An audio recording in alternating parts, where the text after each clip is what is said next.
अमृतधामवासं नारायणमर्गतारणनामधेयं श्यामं सीतां द्विभुजमेव चतुर्भुजं च त्वां भक्तिधर्मतनयं शरणं प्रपद्ये। श्री अक्षरधामाधिपति स्वामिनारायण बापा भगवते नमो नमः। श्री घनश्याम महाराजाय नमो नमः। श्री हरिकृष्ण महाराजाय नमो नमः। श्री सहजानंद स्वामी महाराजाय नमो नमः।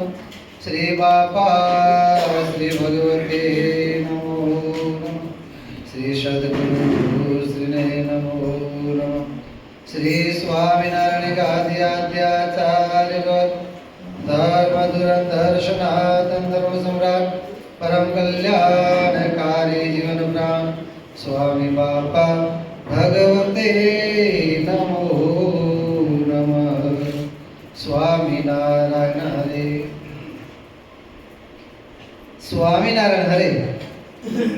કારતક વદ સાતમને રોજ સવારે નારાયણપુરના મંદિરમાં વચનામૃતની કથા વંચાતી હતી. એવામાં ઝીણાભાઈ વૃષપુરથી આવ્યા. તેમને બાપાશ્રીએ પૂછ્યું, જે તીડ આવ્યા હતા તે છે કે ગયા? પછી તે કહે જે ઉગમણા ગયા જણાય છે. ત્યારે બાપાશ્રી કહે ડુંગર ઉપર ગયા છે. તો કહે જે હશે ખરા. પછી સ્વામી ઈશ્વરચંદ્રદાસજીએ કહ્યું, જે બાપા આપ સર્વ જાણો છો ને બિચારાને કેમ પૂછો છો? બધી આપને ખબર તો છે. ત્યારે બાપાશ્રી બોલ્યા, જે અમારે બે જોઈએ. મહારાજ અને મુક્તની લીલા નટની માયા જેવી છે. આ લોકના ભેળા વર્તીએ અને કૂટાઈએ. આપણી વાત અમે ને તમે જાણીએ, બીજા શું જાણી શકે? બીજાને ન જણાવીએ. આ લોકના ભેળું આ લોકનું રાખીએ. અમારે મોલ વાવવો ખપે. 1000-1500નું બી વાવી મૂક્યું છે. તે મકર ખાઈ જાય તો છોકરા શું ખાય? અમને તો ખાવાનું મહારાજ અને તમે ઘણું આપ્યું છે. આ લોકમાં અમને ખપે ને તમને ખપે. તમારે લાડુ ને ગાડું જોઈએ. તમને લાડુ જમાડીએ અને કોઈ એમ જાણે તે તો ચાલ્યા જશે, ગાડાની કાંઈ નહીં એમ સમજીને ગાડું ન જોડે તો કાંઈ ચાલે? એ તો બધું જોઈએ. દિવ્ય વાત તો અમારી ને તમારી જુદી છે. આ લોકમાં તો બધું ખપે. એક વાત ન રાખીએ, બે વાત જોઈએ. જો એમ ન રાખીએ તો લોકમાં સાનુકૂળ પડે નહીં. માટે એમ રાખીએ છીએ. એવી રીતે 15મી વાર્તા પૂરી થઈ. જીવન પ્રાણ બાપાશ્રીની વાતો ભાગ બીજો અને વાર્તા નંબર 15મી. સામાન્ય રીતે આપણને એમ લાગે કે આ વાતમાં શું વિશેષ છે. સભા ભરીને બેઠી હતી ને ઝીણાભાઈ આવ્યા. નારાયણપુરમાં સભા છે.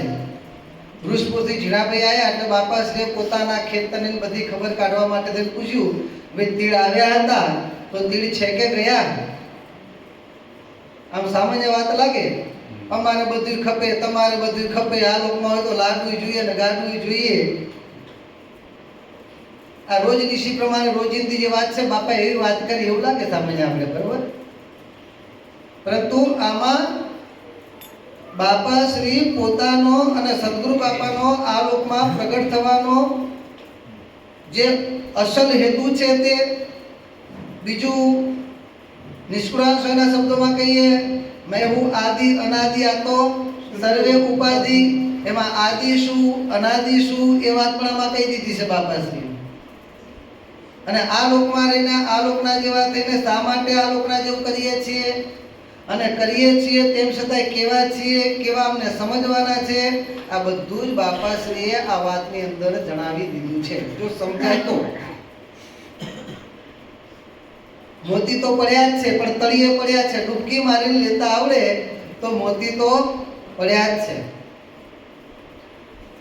અહીંયા બાપાશ્રી સભાવરીને વિરાજમાન છે. વચનામૃતની કથા વંચાય છે ને વખતે વૃષપુરથી ઝીણાભાઈ એટલે બાપાશ્રી પૂછે છે ઝીણાભાઈને કે તીડ આવ્યા હતા, સમાચાર મળ્યા હતા કે તીડ આવ્યા છે. તીડ પડે ને એટલે જૂના બધાને ખબર હશે. અત્યારે તો તીડ જોવા નથી મળતા. તીડ તો સાંભળ્યા છે હો સાહેબ, અમે જોયા નથી. હા પણ સાંભળ્યા છે, જોયા નથી. પહેલા તીડ બહુ પડતા અને તીડ પડે એટલે મોટા ટોળાના ટોળા હોય, હજારો લાખોની સંખ્યામાં પક્ષીઓ આવે અને તીડ કોઈ દિવસ ધરાય નહીં. કારણ કે તીડના બંને દરવાજા, ઇનપુટ અને આઉટપુટ બંને દરવાજા કન્ટિન્યુ ચાલુ જ હોય એટલે તીડ ક્યારેય ધરાય નહીં. અનાજની પર દાણા તો ખાઈ જાય, પાંદડા સાથે સપાચટ તીડનું એક અને એની સિસ્ટમ હોય કે એક જ દિશા પકડી એટલે પકડી, એ જે દિશા પકડી એટલે દિશામાં હાલ્યા જ જાય. ખેતરો રસ્તામાં આવે એટલે પડતા જાય, ખાતા જાય, ઉડતા જાય, એની હાલતી જાય હાર મારા અને પાછળ બધું છપાચટ થતું જાય. એનું પેટ તો ભરાય નહીં અને એ લાખોની સંખ્યામાં હોય. એટલે જો તીડ પડે તો ખેડૂતો બિચારા એને તો મરવાનો વારો આવતો. કારણ કે ખર્ચા કરીને બિયારણ લાયા હોય, ખેડ્યું હોય, એમાંય ખર્ચા કર્યા હોય, ભાડા હાથી લાઈ નિંદામણ કર્યું હોય, મોટો થયો, પાક બરોબર પાકવા આવ્યો ને એ વખતે પછી તીડ પડે. હવે ખેડૂતો અત્યારના વખતના હોય છે તો એ વખતના ખેડૂતો બધા આપણે પહેલા પણ વાત કરી હતી કે ઉછીનું પાછીનું લઈ રાખ્યું હોય. એક તો સિઝનનો મોલ લેવાનો હોય ચોમાસામાં અને એમાંય પાછું ઉછીનું પાછીનું બધું કરી રાખ્યું હોય અને અનાજ નીકળે ક્યારે? દિવાળી જાય પછી ચોમાસાનું અનાજ હોય એ ખડા વાળી દીધા, વગલા વાળી અને જે દેશમાં જે ભાષા વપરાતી છે ઓઘા વાળી મૂકી દીધા હોય એમના.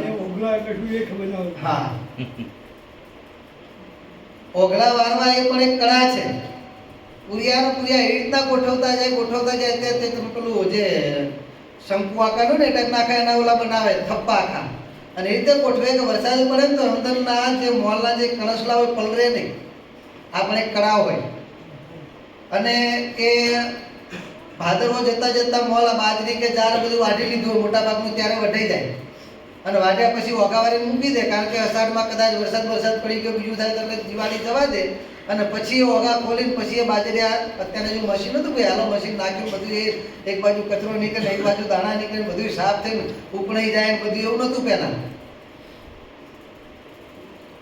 એ ગણસલા બધા લણી અને ખડામાં લાવે અને ખડામાં લાવ્યા પછી પહેલા તો બળદથી કે એનાથી પીતા પણ અમે જોયેલું પ્રમાણે પેલા હલ્લર આવી ગયેલા હલ્લર અને હલ્લરમાં બાજરો બધે પીલાઈને કે જવાર હોય બધું અલગ થતું આવે અને થયા પછી પાછા એને ઉપણે લાકડાની ઘોડી બનાવીને ઉપર ઉભા રહીને ઉપર નીચે હાવણીથી કચરો ઉપર જે છોતરા આવે કાઢતા જાય. આ બધી મહેનત કરતા એમાં તીડ પડ્યા હોય અને એ બધી પાછું એ લોકોએ દિવાળી પછી મોલ વેચાવાનો પાકવાનો પછી વેચીશું પૈસા આવશે એટલે દિવાળીમાં પણ દેવું કરેલું હોય કે મોલ પાકશે પછી આપણે એમાંથી પૈસા આવશે એમાંથી દેવું ભરી દઈશું.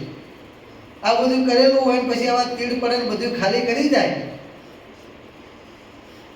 તો શું થાય ભાઈનું? રોવાનો વારો આવે. એટલે બાપાશ્રી કહે છે પેલા ઝીણાભાઈને કે તીડ આવ્યા હતા તે છે કે ગયા? અને ત્યારે ઝીણાભાઈ કહે છે બાપા ઉગમનું કીધું કાથમનું કીધું? ઉગમણા ગયા જણાય છે. ત્યારે બાપાશ્રી કહે છે કે તો ડુંગરમાં ગયા કહે છે અને આ તીડ પણ ડુંગરમાંથી જ નીકળતા એની બકોલમાંથી તીડ એટલા બધા પેદા ત્યાં હોય નીકળે. ઘણીવાર તો સરકારને પહેલેથી ખબર પડે ને તો આ તીડને મારવા માટે એ બખોલની અંદર જ્યાંથી નીકળતા ને બખોલ બંધ કરાવી દે અને પછી એમાં ગરમ ડાંબર નાખે છે. તો કારણ કે ઉપાય જ નહોતા એના એ વખતે. એટલે આવા બધા એકના ઉપાય હતા તીડને સાફ કરવા. તો ખબર પડે કે આગળ જાય છે તો એવી કંઈક દવાઓ બીજું કરીને તીડને સાફ કરવાનો પ્રયત્ન કરે. એટલે તીડ પડ્યા બાપા કે તો ડુંગરમાં ગયા લાગે છે. ઝીણાભાઈ પૂછે છે, ઝીણાભાઈ જવાબ આપે છે, પછી બાપા શ્રી હાથ ઉત્તર આપે છે કે તો ડુંગરમાં ગયા છે એમ. અને ત્યારે સદગુરુ બાપા કહે છે કે બાપા આપ બધું જાણો છો ને એમને બિચારાને શા માટે પૂછો છો? આપનાથી કાંઈ અજાણું તો છે નહીં. અને ત્યારે પછી બાપા શ્રી વાત શરૂ કરે છે. બાપા કહે છે સ્વામી આ લોકમાં રહ્યા છીએ તો આ લોકની રીતે આ લોકના માણસોની જેમ બધું રાખવું પડે. બાપા કે આ લોકમાં રહ્યા હોઈએ એટલે અમારે ખાવા ખપે ને તમારે ખાવા ખપે. બાકી અસલમાં તો શું છે? ભગવાન અને ભગવાનના સદપુરુષ ષડ ઉર્મિથી રહિત છે. ષડ ઉર્મિ કઈ છે? 6 પ્રકારની ઉર્મિ દરેક દેહધારીને લાગેલી છે. ભૂખ અને તરસ, હર્ષ અને શોક, જન્મ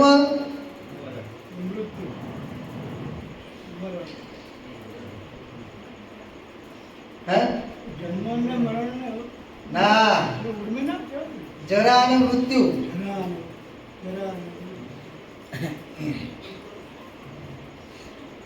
ભૂખ તરસ દરેક પ્રાણી માત્રને છે જ. ગમે એટલું ખાય તો પણ સમયે સમયે ભૂખ્યા, અને અમુક માણસો તો વગર સમયે ભૂખ્યા. સામાન્ય એવું કહેવાય કે માણસ ખાવા જીવવા માટે ખાય છે. સામાન્ય એવું કહેવાય કે માણસ જીવવા માટે ખાય છે, પણ ઘણા બધા માણસો એવા ખાવા માટે જીવતા એમ લાગતું હશે. આગલા જન્મમાં કીડે હશે કદાચ. એટલે આ પ્રમાણે કહેવાનો મતલબ કે આ 6 પ્રકારની, એક તો ભૂખ અને તરસ, હર્ષ અને શોક, ક્યારેક આનંદ અને ક્યારેક દુઃખ.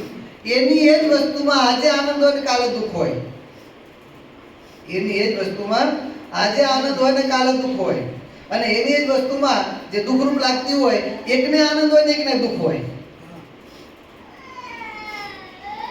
એટલે હર્ષ શોક, ભૂખ તરસ, અને બે બાકી રહી જરા અને મૃત્યુ. મૃત્યુ તો બધાને ખબર પડી. મૃત્યુ એટલે દેહનો આ લોકોમાંથી દેહ પડી જવો, તે પંચભૌતિક દેહનો ત્યાગ થવો તે.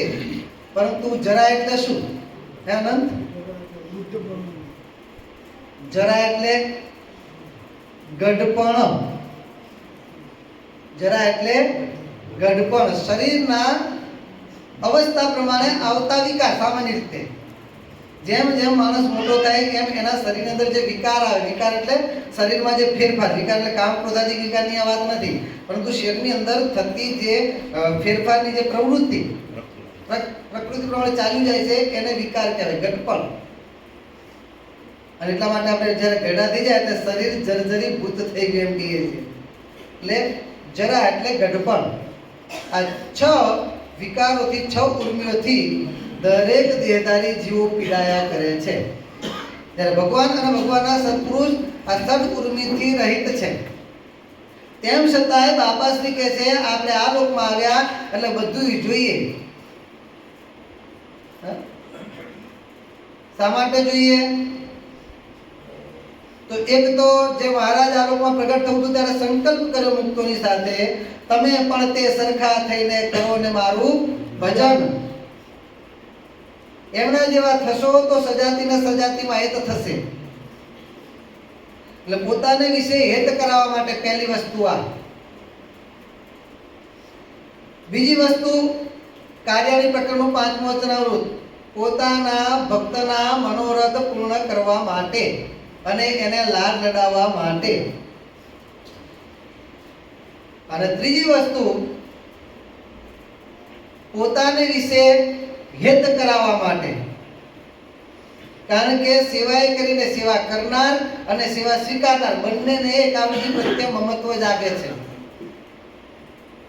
પોતાપણાની બુદ્ધિ એમાં બંધાય છે. અને અંતે આ બધું કરાવી અને જીવાત્માનું આત્યંતિક કલ્યાણ કરવા માટે ભગવાન અને ભગવાનના સત્પુરુષ આ લોકમાં પ્રગટ થાય છે. ત્યારે આપણા જેવા વર્તી અને આપણી બધી જ સેવાને સ્વીકારતા હોય છે.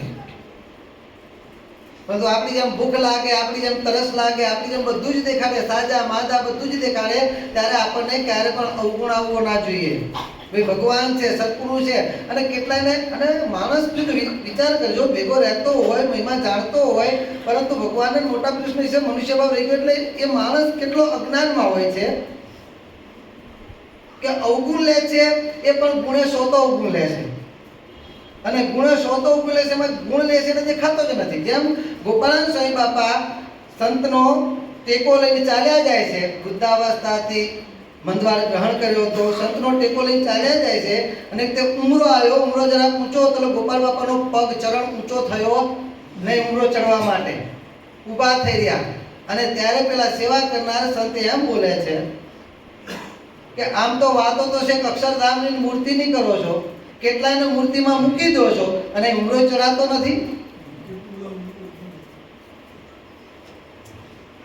આમાં ગુણ અને અવગુણ બંને સમાયેલું છે. ઉમરો ચડાતો નથી મનુષ્ય બાપ. જો તમે સત્પુરુષ છો, ભગવાન છો, તો પછી તમારા માતા કેમ થયા, આવા આસક્ત કેમ થયા? ઉમરો ચડાતો નથી, આ મનુષ્ય ભાવ. પણ પાછળ જે દિવ્ય ભાવ શરૂઆતમાં બોલી ગયો એને દેખાતો નથી. કયો? કેટલાયને ભગવાનની મૂર્તિમાં મૂકી પણ દેશો, મૂકી પણ શકે. જીવને ભગવાનની મૂર્તિમાં કોણ પહોંચાડી શકે? ભગવાન અથવા તો ભગવાન વતી વિચરતા એમના સત્પુરુષ, જેને ભગવાને પોતાના જીવોના આત્યંતિક મોક્ષની ઊંચી જેના હાથમાં સોંપ્યું હોય એ જ જીવોને ભગવાનની મૂર્તિ સુધી પહોંચાડી શકે છે. અને એ વસ્તુ છે, દર્શન કરે છે ત્યારે તો સ્વીકારે છે ને કે કેટલાને મૂર્તિમાં મૂકી દો છો, અને પાછો બોલે છે અહીંયા ઉમરો ચડાતો નથી. એટલે બાપાશ્રી આપણને સમજાવ્યું છે કે ભગવાનના મોટા પુરુષ આલોકમાં વિચરતા હોય ત્યારે આલોકના જેવું રાખે. એમની લીલા તો નટના જેવી છે. કેવી છે? બાપા કે આલોકનો નટ હોય એની પણ માયા કરાતી નથી. તો ભગવાન તો કોણ છે? નટવર. ભગવાન કોણ છે? નટવર. નટની માયા કરાતી નથી તો નટવરની માયાને ક્યાંથી કરી શકાય?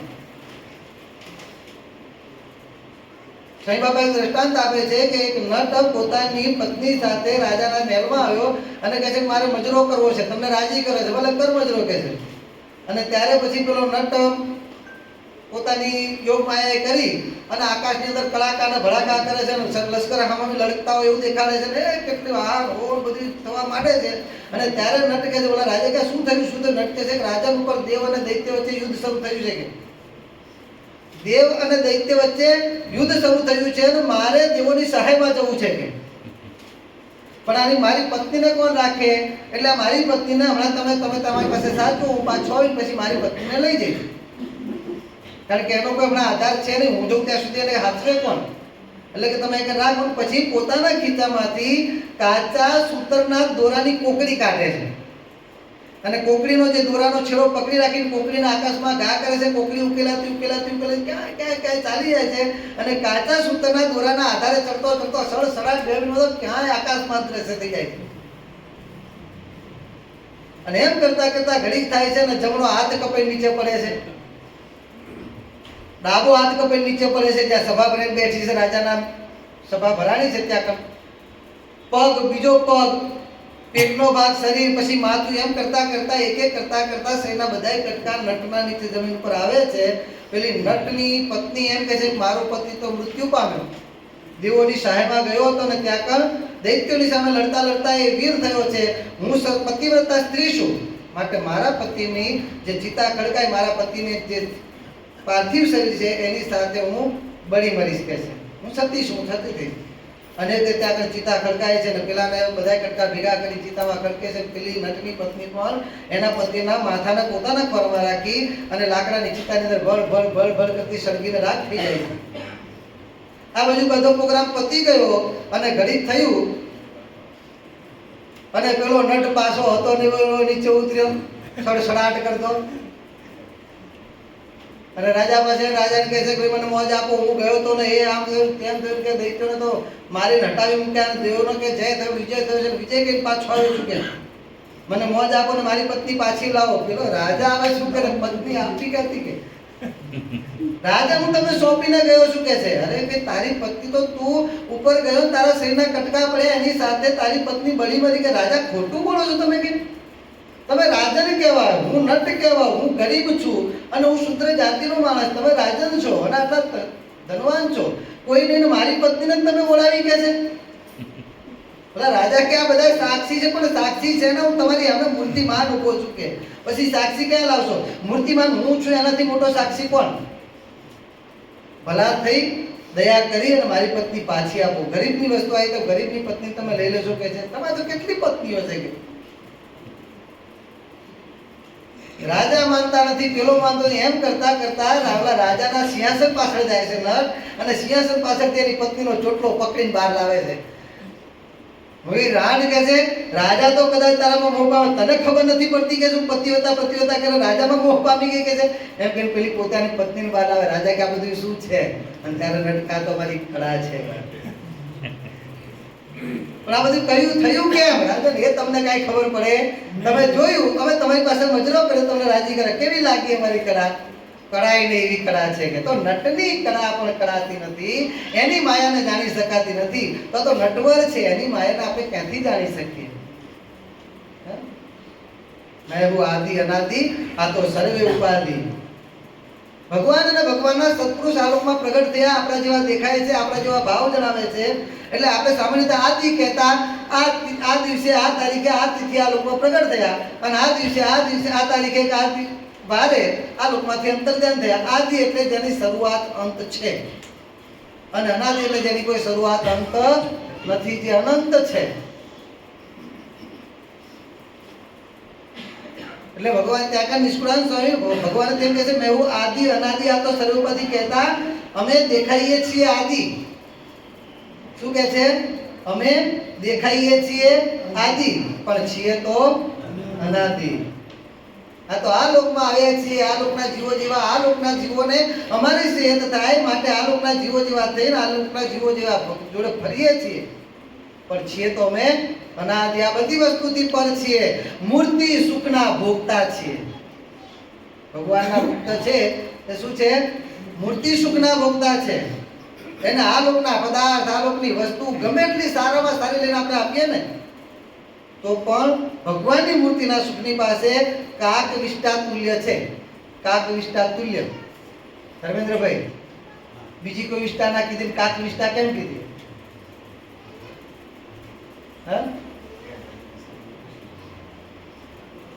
કાક વિષ્ટાનું દ્રષ્ટાંત ઉપમા એટલા માટે આપવામાં આવી કે કાગડાની વિષ્ટા એટલે વિષ્ટાની એ વિષ્ટા. મનુષ્ય અથવા તો પશુ જે કઈ અનાજ ખાય એમાંથી કસ એના શરીરમાં રહી જાય અને કચરાનો ભાગ વિષ્ટા દ્વારા બહાર નીકળી જાય. એમાંથી પછી આ કાગડા આદિ બીજા આવા જે બધા ગંદા પશુઓ પક્ષીઓ હોય એમાંથી કોતરી જે કઈ થોડું ઘણું એ ખાય. એક તો કસ થોડો ઘણો રહ્યો હોય એમાંથી એ ખાય, અને પછી એના શરીરમાં જે કસ થોડો ઘણો એમાં રહી ગયો બધો ચૂસાઈ જાય અને હમુરો કૂચો થઈને બહાર નીકળ્યો હોય એની વિષ્ટા, એમાં પછી શું માલ રહ્યો હોય કયો? એટલે કાક વિષ્ટા તુલ્ય એને ઉપમા આપવામાં આવી છે કે જેની અંદર કાંઈ માલ નથી. એમ ભગવાનની મૂર્તિના સુખની આગળ જે સુખના ભોગતા છે એના માટે, જે એ સુખના ભોગતા છે એના માટે, જે માણસ જે કેટેગરીનું સુખ ભોગવતો હોય ને એનાથી નીચે કેટેગરીનું સુખ એને તુચ્છ લાગે. જે સારું ખાતો હોય ને ટાઢો સૂકો રોટલો મળે તો કેવો લાગે? પણ જેને બિચારાને દાડાનું એકવાર માંડ ખાવા ભેગો થતો હોય અને એને ટાઢો સૂકો રોટલો મળે તો એને મીઠો લાગે. રોટલો બહુ મીઠો છે અને પેલા આમાં હું એને ખાવા જેવું લાગતું હશે, કારણ કે એને સારા પકવાન ખાધા છે, સારી વસ્તુ ખાધી છે અને એ સારી જગ્યાએ એની સ્થિતિમાં રહેલો છે. એમ જે મૂર્તિના સુખના આહારી છે તેના આલોકના સુખ ગમે એટલા સારા આપીએ તો પણ કાક વિષ્ટા તુલ્ય લાગે છે. પણ તેમ છતાંય આપણા બધાના કલ્યાણને અર્થે થઈને, આપણને બધાને સુખી કરવા માટે થઈને, આ લોકની રીતે પણ ખરા અને પરલોકની રીતે પણ ખરા આપણને સુખી કરવા માટે થઈ ભગવાનના સત્પુરુષ આ બધું આપણી સેવાને સ્વીકારતા હોય છે આપણા જેવા થઈને. નારાયણપુરની અંદર આપણા પ્રેમમૂર્તિ બાપા એમ કહે છે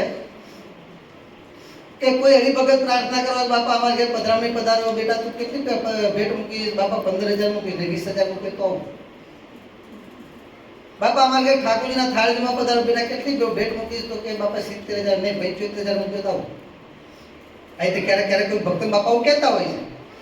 એટલે બાપા પોતે વાત ક્યારેક અમે આવી રીતે કહીએ એટલે ભક્તને એમ થાય કે જો બાપાને પણ પૈસાની જરૂર છે. બાપા કે જો હકીકતમાં મને પૈસાની જરૂર હોય અને એ વખતે આ લાલુભાઈ એટલે બિગ ડેડી ને બધા સભામાં બેઠા હતા બાપા કે જો મને પૈસાની જરૂર હોય તો 5,000 આની પાસે, 5,000 આની પાસે, 10,000 એની પાસે માટે માંગુ. આ લોકો કીધું બાપા 5 લાખ આપી દે, મને ના પાડવાના છે? પણ તેમ છતાંય તમારી પાસે 5,000 રૂપિયા પર માગીને શા માટે લઈએ છીએ? તમને અનંત ગણું કરીને આપવું છે માટે. જ્યારે જીવનરામ સ્વામી બાપા મણિનગર ધામની મણિનગર ધામમાં મણિનગર મંદિર બનાવવું હતું, મંદિર મેન, અને એ વખતે જ્યારે ખડો લેવા માટે બાપા નીકળતા ને એ વખતે આ જે તમારે ભાર નળકંઠ ને બધા ગામડાના ભક્તોને તો બહુ અનુભવ હશે એનો. જૂના ભક્તો બધા ઘણીવાર વાત કરતા હોય છે. એ વખતે સ્વામી બાપા નીકળે ત્યારે સ્વામી બાપા કે તમે કેટલો ધર્માદો આપશો? એ વખતે પૈસા તો લોકો પાસે હતા નહીં, એટલે અનાજ આપતા.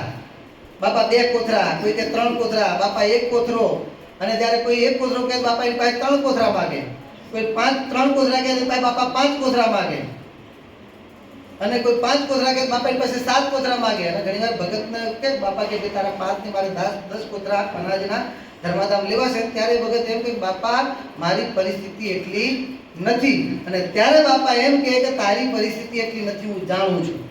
શું કહે છે સ્વામી બાપા? તારી પરિસ્થિતિ એટલી નથી કે હું જાણું છું, પરંતુ શું તારે એ જ પરિસ્થિતિમાં રહેવું છે? સ્વામી બાપા શું કહેતા? શું તારે એ જ પરિસ્થિતિમાં રહેવું છે? મારે તને એ પરિસ્થિતિમાં રાખવો નથી, માટે તારી પાસે માંગુ છું. અને એ ભક્તોનો અનુભવ એવો બોલે છે કે એ વખતે પહોંચ કે તાકાત ન હોવા છતાં સ્વામી બાપાના વચને, સ્વામી બાપાના કહેવા પ્રમાણે સ્વામી બાપાના ચરણે ધર્માદો અર્પણ કર્યો, અને એના ફળના પરિપાક રૂપે અમે તો સુખી થયા, પરંતુ મારા દીકરાના દીકરા આજે અમારું વ્યાજ પણ એ બાપાએ માગીને જે લીધું હતું. એમ કહેતું બાપા માગે છે, પણ હકીકતમાં આપવા માટે માંગતા હતા. અને આ વસ્તુના મૂર્તિમંત દર્શન અમને અમેરિકામાં થયા 2000ની સાલમાં, 2001માં 2000ની સાલમાં નાયરોબીમાં હરિભક્તો આવ્યા અમેરિકાના, અને બાપાને પ્રાર્થના કરી, બાપા અમારે આપના અમેરિકામાં જ્યારે પ્રતિષ્ઠા થાય ત્યારે સુવર્ણથી આપની તુલા કરવી છે. અને ત્યારે પ્રેમમૂર્તિ બાપા કહે છે કે ભાઈ મારી તો નહીં, પણ આપણે ઘનશ્યામ મહારાજ, બાપા શ્રી અને સ્વામી બાપાના મૂર્તિ જે આરસના પધરાઈને સુવર્ણની તુલા કરીને આપણે પધરાઈએ, ભક્તોની આંખો ફાટી ગયા. મૂર્તિ બાપાનો વજન 60 કે 65 કિલો, પણ મૂર્તિ પધરાવાના સીધા 250 કિલોના 3 મૂર્તિઓ. ક્યાં જઈને ઊભું રહે? એટલે આ પ્રમાણે જ્યાં બાપા હરિભક્તોની આંખો ફાટી ગઈ. બાપા શું વાત કરો, આ કેમ બનશે? અને એ તે પાછું આખો સ્વામિનારાયણ ગાદી સંસ્થાન કારણ સત્સંગમાંથી નહીં, માત્ર ને માત્ર અમેરિકાના જ ભક્તો, અને અમેરિકાના ભક્તોની આંખો ફાટી ગઈ. બાપા કેમ થશે? બાપા કે હવે બોલાઈ ગયું, ભગવાનની મરજીથી બોલાઈ ગયું. તમે જે તૈયારીઓ કરો, ભગવાન બધું સારું કરશે. અને જ્યારે બાપા અમેરિકા પધાર્યા એ વખતે અમે ભેગા હતા, દર્શન કર્યા હતા, અને એ વખતે ઠાકોરજીની સેવામાં હતા. એટલે બાપાની સાથે પધરાણ બાપાની ગાડીમાં જ પહેલા તો પૂજારી બાપાની ગાડીમાં જ હોય, એટલે બધી ખબર પડે કેમ ચાલે છે, શું ચાલે છે, ફોનમાં શું ચાલે છે, બધી ખબર પડે. તો એ વખતે પહેલી જ મીટિંગ થઈ. બાપા કહે છે ભાઈ કેટલો ખરડો થયો, કેટલું ભેગું થયું? ત્યારે કહે છે બાપા હજુ તો 1 ગ્રામ પણ થયું નથી. અને એની એ જ સભામાં બાપાની કૃપાએ કરીને લગભગ 100 કિલો ઉપર કંઈક સોનું લખાઈ ગયું. કિલો, ગ્રામ નથી. એનાથી વધારે તો આક્રમણ પ્રોપર નથી ખબર. પણ પછી જ્યારે ગાડીમાં ફરતા હોય ત્યારે કોઈ હરિભગત ભેગા હોય તો કોઈ હરિભક્ત સાથે વાત ચાલતી હોય, ફોનમાં વાત ચાલતી હોય, જે હરિભક્તે 5 કિલો કે બાપા કે બેટા મારે તો તારું 10 કિલો લેવાનું છે, કોઈ 2.5 કિલો લખાય, બાપા કે મારું તારું, જેમ સ્વામી બાપા દેખતે અનાજના કોથરા હતા અને આ સોનાની ઈંટો હતી બાપા. અને તેમ છતાંય એ ભક્તોએ બાપાના વચને બસ બાપા આપની ઈચ્છા છે, ભલે જે થવું છે થશે, થોડુંક આગું પાછું ઉછીનું પાછીનું કરીશું, થોડુંક દેવું કરીશું, પણ આપનું વચન સત્પુરુષ વાક્યમાં ચલતી ધર્મમાં આપનું વચન ખોટું થવું જોઈએ નહીં. અને એ વખતે સેવા કરી, એ વખતે અમેરિકામાં ફરેલા જે ભક્તોએ 5-5 કિલો સોનાની સેવા કરેલી, એ ભક્તોના ઘરના દરવાજા કે બાથરૂમના દરવાજાના નકુચાય હાજાનો તમે જોયેલા છે. હા, મેં જોયેલા છે આ મૂર્તિમાન. અને જ્યારે 2012માં ફરીથી જ્યારે અમેરિકા જવાનું થયું, અને એ વખતે એ ભક્તોના ઘરે જ્યારે પધરામણી એક કથા માટે જવાનું થયું ને, ત્યારે રાજમહેલ જેવા બંગલાઓ, ઘરમાં 5 જણા હોય અને 15 તો રૂમ હોય, આવા બંગલાઓ. અને એ ભક્તોને, અને પછી જોયા પછી એકવાર કથામાં મારા પ્રસંગની અંદર વાત કરી આ પ્રમાણે બાપાને એ વખતે નકુચાય હાજર નહોતા, ત્યારે એવા 2-4 ભક્તોએ સ્વામી તમે અમારી વાત કરી કે છે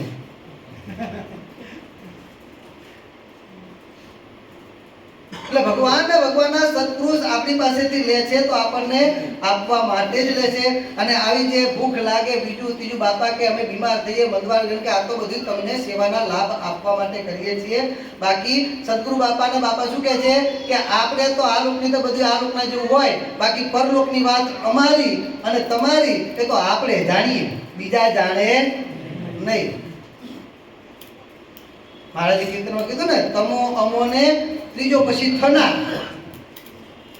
જ્યારે આપણે જે સ્થિતિમાં લઈ જવા માંગીએ છીએ એ સ્થિતિ સુધી પહોંચે એ ત્રીજો થનાર, બીજાને કોઈને ખબર પડે નહીં. એટલે બાપા કહે છે અમારી તમારી વાત તો આપણે જાણીએ, આમાં બીજાને ખબર પડે નહીં. એટલે ભગવાનને મોટા પુરુષની લીલા આના માટે હોય છે.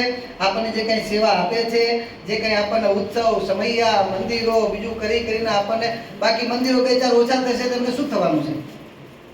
પણ શેના માટે? એ બાને સેવા થાય, એ બાને ભક્તિ થાય ને સેવા કરીને. જેમ પેલું બાળક હોય અને બાળક માતાના ખોળામાં બેઠું બેઠું ચણા ખાતું હોય. ચણા કોણ આપેલા હોય સાહેબ? માતાના આપેલા હોય ને. વાટકી ભરી ચણા આપ્યા હોય અને માતાના જ ખોળામાં બેઠું બેઠું બાળક ખાતું હોય અને ખાતા ખાતા પેલા બાળકને અતિશય પ્રેમ પોતાની માતા ઉપર ઉપજે અને અચાનક આમ ઊંચું જોઈ અને ચણાની ભરેલી વાટકીમાંથી 2 થી 3 દાણા લઈ હાથ ઊંચો કરીને માતાના મોઢા મૂકે ત્યારે એની માતાને બાળક પર કેટલો બધો આનંદ થાય, કેટલો પ્રેમ આવે કે મારા બાળકને મારા પ્રત્યે કેટલી લાગણી છે. વિચાર કરો, વાટકી ભરીને ચણા છે કોના આપેલા છે? માતાના આપેલા છે. એ કોના ખોળામાં બેઠો બેઠો ખાય છે? માતાના ખોળામાં બેઠો બેઠો ખાય છે. અને વાટકી ભરીને ચણા છે એમાંથી એને કેટલા 2 થી 3 દાણા એની માતાના મોઢામાં મૂકવા માટેની ચેષ્ટા કરી, એમાં એની માતા કેટલી રાજી થઈ જાય છે. એમ આ બધું આપેલું આપણને ભગવાનનું છે, એમના જ આશીર્વાદ છે. તન છે એ પણ ભગવાનનું આપેલું છે. મન શુદ્ધ છે એ પણ ગાડા કર્યા તો શું કરે છે? મોઢામાંથી લીબાઈ પડી ગયા એ લૂસવાની પહોંચ ના હોત, જોવા મળે કેટલા આપણને. એ લૂસવાની પહોંચને વાત કર્યા હોત તો ક્યાં આપણે પર ઊંચા કેમ ફરવાના હતા? જે કઈ આવડત છે ભગવાનના આપેલા દાગીના છે, એમનો શણગાર છે, આપણું કાંઈ જ નથી. એમના ચરણે એમનું આપેલું, એમના ચરણે આપણે ધરીએ ને, તનથી સેવા, ધનથી સેવા કે મનથી સેવા, એમના ચરણે ધરીએ ને, આપણે તો બહુ અલ્પ કરીએ છીએ, પણ કરીએ છીએ એને કરીને આપણી પર રાજી થાય છે. જે માતા બાળક પર રાજી થાય એમ આપણી પર રાજી થતા હોય છે. એટલે ભગવાન મોટા પુરુષ આ રૂપમાં પ્રગટ થયા અને આપણા ભાગ્ય કયા કે એમણે આપણને પસંદ કરી લીધા કે આને મારો નીચે થાવ, આને મારો નીચે થાવ, આને મારી સેવાનો યોગ પ્રાપ્ત થાવ. એ આપણું ભાગ્ય જાગ્યું છે, બાકી હતા નહીં. એ આપણું ભાગ્ય જાગ્યું છે. તો એ ભાગ્ય આપણું જાગ્યું છે તો હવે અનંત જન્મથી આપણે એમાં રચા પચાવી રહ્યા છીએ. અને રચા પચા ગમે એટલા રહ્યા છીએ તો પણ કાંઈ આપણે સકરવાર વારી શક્યા નથી. એમ નામ ને એમ નામ એવા ને એવા છીએ. જન્મો જન્મથી આગળ વાત કરી, પણ જન્મો જન્મથી હાલે આવ્યા તો એવા ને એવા છીએ. હવે એવા ને એવા રહેવું નથી. આ વખતે ભાગ્ય જાગ્યા છે ભગવાનને મળીને કરીને, બરોબર. તો જ્યાં જ્યાં ચાન્સ મળે ત્યાં ત્યાં આપણે સેવા કરી. જેની જ્યાં તનની સેવાની જરૂર હોય ત્યાં તનની જેની શક્તિ હોય તનથી સેવા કરે. જ્યાં મનની સેવાની જરૂર હોય ત્યાં મનની જેની શક્તિ હોય મનથી સેવા કરે. જ્યાં ધનની સેવાની જરૂર હોય ત્યાં ધનની જેની શક્તિ હોય ધનથી સેવા કરી અને આપણે ભગવાનને રાજી કરવાના છે. અને કારણ સત્સંગનો ઇતિહાસ મોજૂદ છે કે સાચા ભાવથી, પણ સાચા ભાવથી કરશો તો, સાચા ભાવથી કરેલું આ સ્વામિનારાયણ ગાદીના સ્વામીએ કરેલું છે એ કોઈનું પણ ક્યારે પણ અલેખે ગયું નથી. પછીનું તો ફળની તો વાત અલગ છે, તો અનંત ગણું છે. આ લોકમાં પણ ભગવાને એવા સુખ્યા કર્યા છે બધાને, જે બધા આપણે જાણી છે. આપણા બાપ દાદાને બધા જ્યારે સ્વામી બાપાએ માગી લીધું, મને કેટલાના બાપ દાદા એના દીકરાઓ બધા વંશજો અહીંયા બેઠા છે, એના ફળ આપણે ભોગવીએ છીએ. આપણે એમ જાણે કે આપણી આવડતના આગળ આપણે વાત કરીએ બધું જ ભલે બરોબર કોપી મારીને કરીએ તો પણ એ ખરખું બધાને ફળ મળતું નથી. એટલે આ વખતે આપણને આ જન્મે ચાન્સ મળ્યો છે કયો? હરિભજનનો. શેનો મળ્યો છે? હરિભજનનો. તો આ જન્મે આપણે ટૂંકિયા વારવા નથી. અને એ બધા જે ભગવાન અલગ અલગ બધાને આપણે બધાને ચાન્સ આપે છે એના ભાગ રૂપે હવે